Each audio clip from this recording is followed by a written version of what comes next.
Piglet, Daily News, interview with Ian. And today's interview is about Thai women from the internet. And oh my God, he's had so many drawn to him.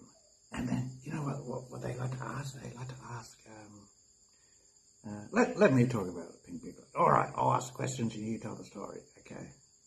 Right, so tell us the story. You've been on Thai Cupid and you've been having lots of problems, haven't you? Well, yeah, I'm constantly bombarded by women in the age of 45 to 65. I'm not looking for a lady 45 to 65 years of age. She might die before me. Okay, all right. Yeah, so you like young girls, do you? No, I don't. I'm looking for a lady between the ages of 25 and 35. One that's going to outlast me, let's put it that way, because they've got a habit of dying out in this country.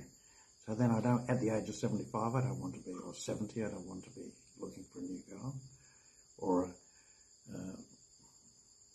a aged caregiver.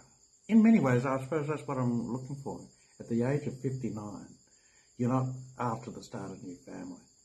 And on these sites that, these women that come in and say, why are you living in Thailand by yourself? I don't believe you.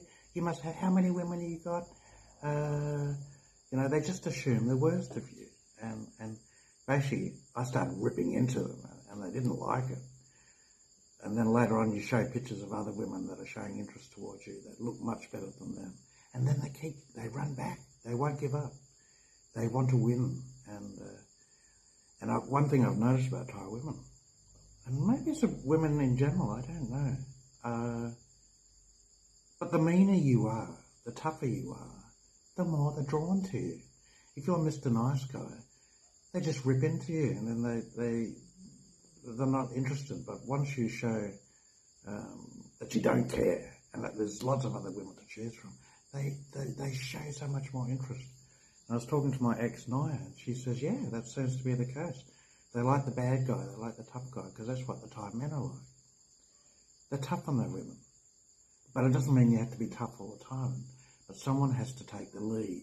And I like to say this, but some people find it offensive. God made man the head of the family, or the head of the household. And why there's so many divorces today and separations is because women try to take control.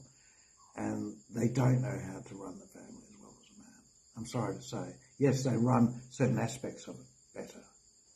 But a man is more logical. He knows how to, well, most, not all. It seems to be in Thailand that a lot of the men, they hand all the money over to the women, and I think that's a mistake. I was brought up in a family where my father, he was the boss.